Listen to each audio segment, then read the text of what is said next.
Alright, this YouTube is about inertial reference systems. It's a subtle idea, but it's an important one. One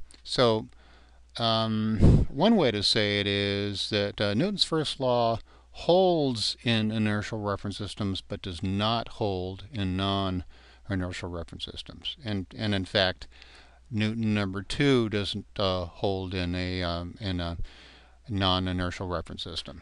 So to take a simple example, let's say that you had two people, and let's give them names here. Let's call this person A and this person B. And so A is in a car which is moving towards the right with velocity v, but is braking. The car is braking. If the car is braking, that means that the delta v is in this direction. And as you remember from kinematics, acceleration is always in the same direction as delta v. So acceleration is to the left, and A will observe if there's no friction here. So let's to keep this discussion simple. Let's say there's no friction between the object, I'm going to call this M, sitting on the base of this car.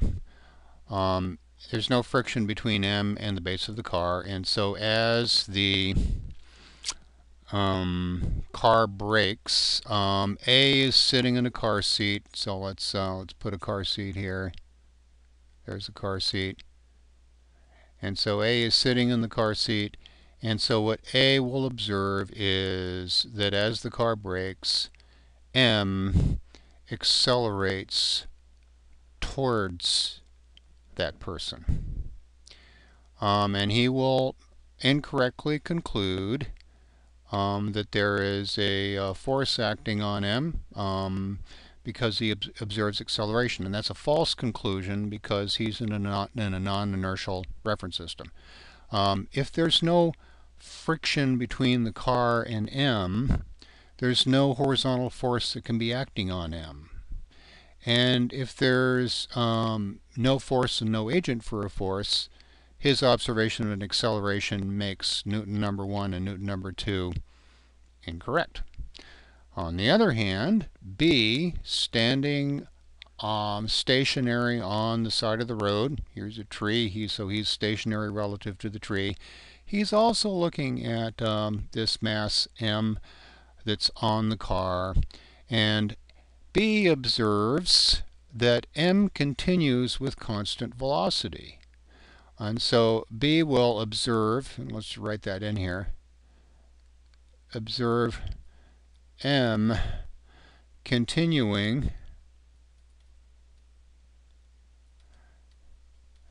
at constant v to the right, and so B will therefore conclude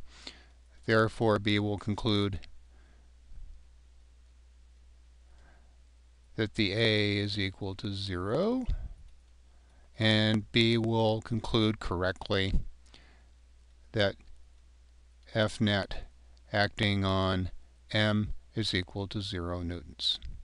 B is in an inertial reference frame, A is not. Okay, so this is a subtle idea. This is a simple example, and you should all understand this. There is an idealization here just to make the discussion simpler, and that is no friction between the floor of the car and M. And so what we will usually assume in this class, we will usually assume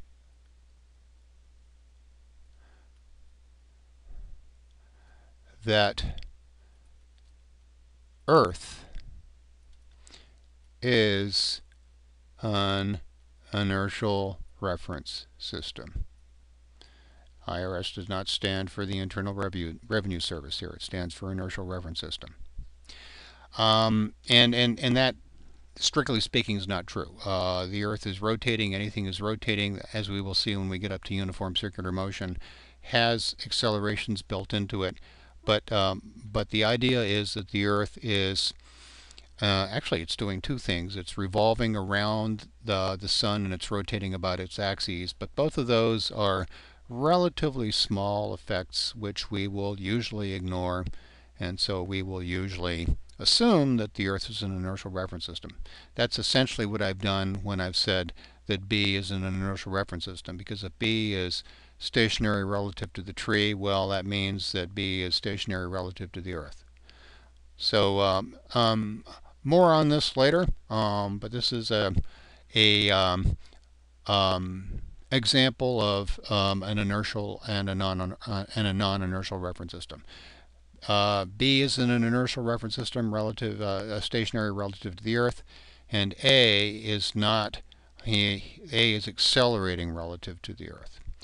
Now, just as a quick aside, if B were moving at constant velocity, B would still be in an inertial reference system because B would make the same observation about M if B was moving at constant velocity. B would not notice the velocity of M changing if B remained in motion at constant velocity, and therefore the same conclusion would apply. So whether B is at rest or at constant velocity relative to the Earth, which we are assuming is an inertial reference system, either way, B is in an inertial reference system.